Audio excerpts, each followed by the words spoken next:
He bought, his wife wanted a Navigator, 1 month a Navigator, and they want out of it. Well, boss, what you're asking me to do is just to pay the $3,000 for you, and I'm not going to do that. She wanted it, she got it, now she wants out. Sound familiar? In a Navigator for 1 month, she's got a 3-year lease. Switching out would be burning a lot of your money. I'd say let's look for some midsize, and you talked highly of Ben. Mercedes makes that GLE. They're expensive. The last time I saw one was like $1,200, $1,300 a month. They're not cheap, but it's definitely in the size of Range Rover that she had. All right, you got it, buddy. I'll keep in touch with you to see where it goes. Thank you. No worries. Take care. He bought, his wife wanted a Navigator, 1 month a Navigator, and they want out of it, and $1,800 a month. That's it. You can't. Even if it was 10 months out, it's 18 grand. He's like, what can I do? I was like, what does she not like? And he's like, the size. And then he mentions a Tahoe or a Yukon. I'm like, that's not. It's like, hey, I don't want this huge thing, but I want a huge thing.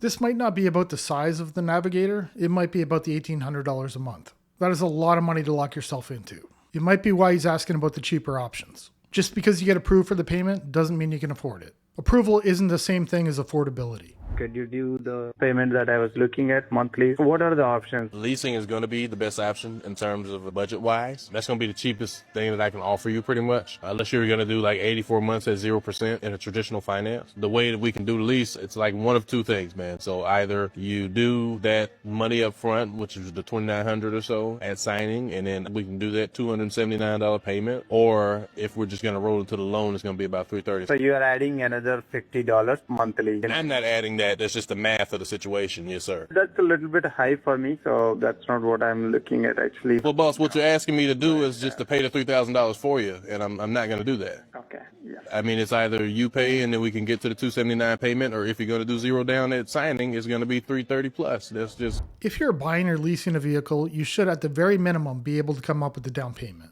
Putting $2,900 down puts his payment where he wants it to be. You don't just get to remove it from the deal and keep the payment the same. There's no other way around it. It's not that I don't want to make a deal with you. That's just the way that the numbers come back. That's just the facts of the situation, sir. I can't change that. What is the other one, the Plus offer, if you do the Plus instead of the Eco? Plus versus Equal, I mean, of course, it's going to be a little more expensive because just the Plus, I think, is about $6,000 or so more expensive than the Eco. Just based off of that fact, you're going to be paying a little bit more than that $340, $350. You're going to be looking probably closer to $370, $380 on a lease for something like that VF8 Plus with no money at signing. You're definitely going to be looking at, $390, $400. Okay.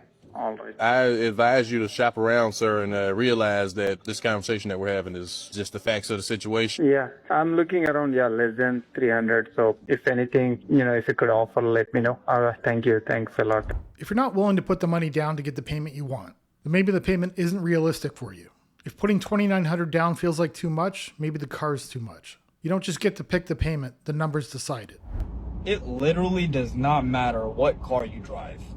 Rather you drive a Honda Civic, a Corvette C8, or a Lamborghini or Ferrari, people really don't care. And they both do the same thing. They get you from point A to point B. You both have to stop at a red light. You don't get to skip traffic just because you have a nicer car. And you don't get to go faster than the speed limit just because you have a nicer, faster car. It doesn't matter. And as you know, there are levels to this game. Everyone has a more expensive car than someone. There's always going to be somebody with a better car than you. So if you put that into perspective, you start to really think and ask yourself, do you really need a nice car? Yeah, I'm a car guy. I love cars. You're never going to win the who's got the nicer car game. There is always somebody else ahead of you. Somebody's always going to have more. That's life. If you're buying based on what other people are driving, you're going to spend a lot of money chasing something that never ends. And that's how people overpay and end up in debt. But all of this is just for self-fulfillment and a little bit of ego to kind of show people that, hey, I got a nice car and I got the car. Like I got a Corvette, or for people who have exotic cars, I got a Lambo or a Ferrari. So to be honest with you, I don't really see a need for a expensive or fast car. It's a bit useless. But I mean, it's fun. I mean, like, it's cool. But in reality, nobody cares. You're still just traffic. Even if you're in a Ferrari, what? You're going to get one glance, like, oh my God, it's a Ferrari. And then people move on. Like, nobody cares. Most people don't care what you're driving. They might notice it for a second and then they move on. You're the one stuck with the payment. A lot of us build up the idea in our head that people are judging what we drive. They're not. They're worried about their own lives.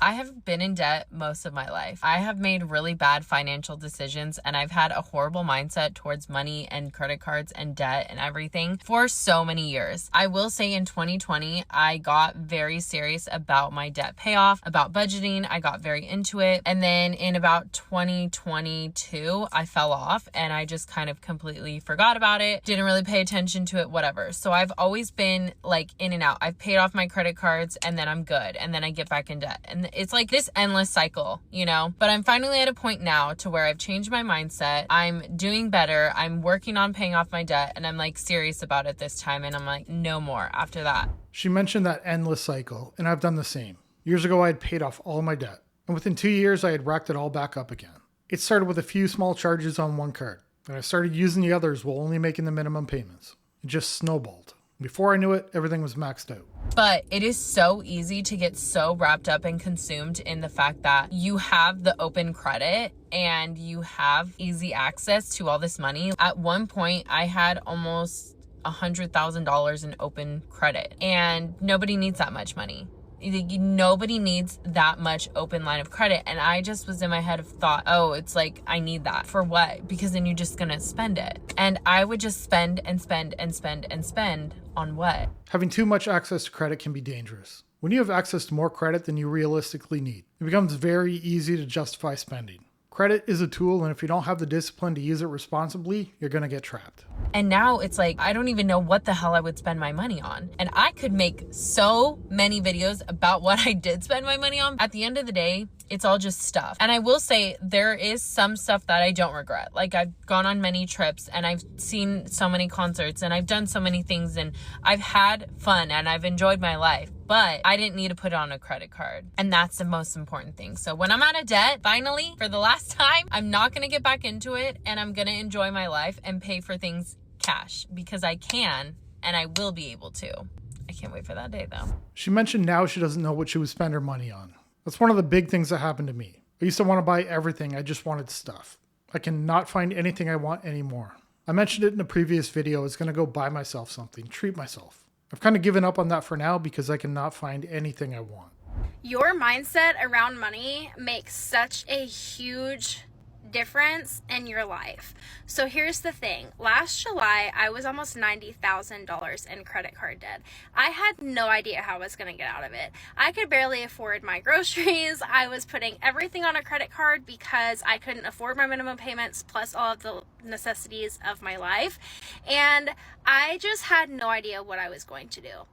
Credit cards are fine if you're using them and paying them off. But if you're relying on them just to eat, that's different. That means your income and your expenses aren't lining up. And once food, the most basic expense, is going on debt, things are only going to get worse from there. You're just buying time. Fast forward to now, we are making such a good amount of money between my husband and I that we are completely fine. We are making our minimum payments on our credit cards plus a lot more. Plus, we are able to put money into retirement. Plus, we are going to be able to save money. The last few months have been a little bit crazy because of Christmas and then we bought a house. But I just want you to know that if you are in a ton of credit card debt or medical debt or student loan debt or any kind of debt and you feel like you are stuck there forever, your finances can change. Just because your finances feel tight right now doesn't mean it's permanent. I've met a lot of people who believe that it's just normal. Like that's just how life is. It's not. Things can improve, but they won't improve if you keep stacking more debt on top of what is already there. They can. We have this negative mindset around money that we just always think that there's going to be a lack of. We always think that there's going to be a lack of money. We think that our our financial situation is going to stay the same. And that is just not true. If you change your mindset around money and you start getting really comfortable with working hard and doing things that are uncomfortable, then you have so much room to grow with your finances. I think a lot of people believe that not spending much money or not buying yourself the latest phone or a new car is uncomfortable. It's not. It's 1,000 times more comfortable than being in debt and making payments. Once you stop giving your money away, and that's what you're doing with that, you start to see it grow. And that's not just comfort, that's freedom. My wife and I put our children through college, bought them cars, and provided for them till they moved out. To this day, we still pay their phone bills, in spite of the fact that our oldest child is a doctor and our youngest is a manager for a high-end retail company.